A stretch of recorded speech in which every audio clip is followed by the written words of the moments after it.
मेरे साथ बीजेपी के प्रवक्ता प्रेम शुक्ला हैं। प्रेम जी, बहुत स्वागत है आपका।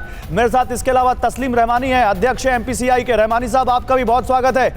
माजिद हैदरी थोड़ी देर में हमें ज्वाइन कर रहे हैं, राजनीतिक विश्लेषक हैं और जुड़ चुके हैं। माजिद भाई, आपका भी बहुत स्वागत है। और इसके अलावा अभिषेक उपाध्याय को आप देख रहे हैं, जो जम्मू कश्मीर से हमारे साथ जुड़ रहे हैं। और जम्मू कश्मीर में भी बहुत अहम इवेंट चल रहा है। असीम वकार हमारे साथ जुड़ेंगे थोड़ी देर में AIMIM से। लेकिन फिलहाल प्रेम शुक्ला, आपसे शुरुआत करते हैं। उम्मीद थी, आप देखिए, जब प्रचार करता है कोई भी नेता तो वो अपने कार्यकर्ताओं में जोश भरने के लिए हमेशा ये कहता है कि नहीं, हम जीतेंगे जीतेंगे। लेकिन बैक ऑफ द चैनल आप भी कहीं ना कहीं मंथन करते हैं, गणित लगाते हैं कि असल में कितनी सीटें आ रही हैं। क्या इतनी सीटों की उम्मीद की थी आपने? निश्चित तौर पर जिस तरह से भारतीय जनता पार्टी के राष्ट्रीय नेतृत्व से लेके हमारे वार्ड के कार्यकर्ताओं ने परिश्रम की पराकाष्ठा की थी, उससे ये निश्चित था कि भारतीय जनता पार्टी के पक्ष में जबरदस्त जनादेश हैदराबाद की जनता देगी।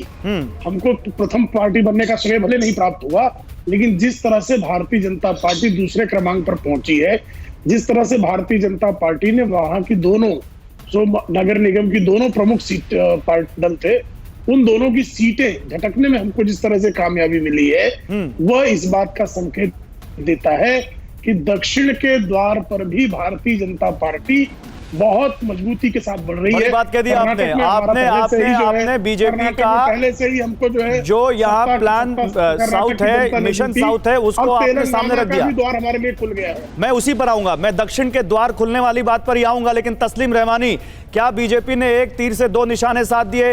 एक तो सत्ताधारी पार्टी TRS की इतनी सीटें कम, बहुत बड़ा मैसेज, और AIMIM के गढ़ में चुनौती देकर उनको नंबर 3 की पार्टी बना दिया।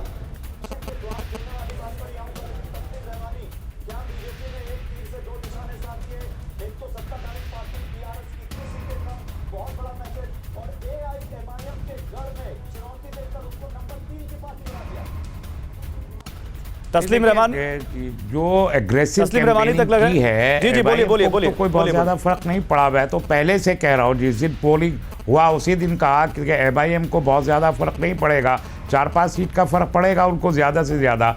लेकिन इनकी जो सीटें बढ़ी हैं वो एग्रेसिव कैंपेनिंग से नहीं बल्कि एंटी इनकम्बेंसी का नतीजा है। मैं समझता हूं कि जितने बड़े लीडर्स बीजेपी के वहां गए हैं, पार्टी प्रेसिडेंट भी गए, मुख्यमंत्री भी गए हैं, सब इतने बड़े लीडर्स को एक कॉरपोरेशन के इलेक्शन में ले जाके अगर 42 सीट से ये जीत रहे हैं तो ये कोई बहुत बड़ी जीत नहीं है। इस बार तो वैसी एंटी इनकम्बेंसी का फायदा कांग्रेस को क्यों नहीं मिला? 150 सीटों पर तो कांग्रेस भी चुनाव पर लड़ी और बीजेपी का तो कोई बेस भी नहीं रहा है। कांग्रेस को एक जमाने में तेलंगाना की बहुत मजबूत पार्टी रही है। अवेसी की सीटें और कम हो जाती हैं MIM की, लेकिन इन्होंने खौफ पैदा करके पोलराइज किया, हिंदू मुसलमान करने की कोशिश की। इसके बावजूद भी जहां सिकंदराबाद के तस्लीम रहमानी, आप तक मेरी आवाज बहुत देर से पहुंच रही है। मैंने जो सवाल पूछा है आप तक वो सवाल पहुंचेगा, आपसे मैं उसका जवाब लूंगा। लेकिन मैं माजिद हैदरी से यही सवाल लेके जाता हूँ। माजिद हैदरी, न्यूज़ टॉप 9 रोज सुबह 7 बजे और शाम 7 बजे सिर्फ TV9 भारतवर्ष पर।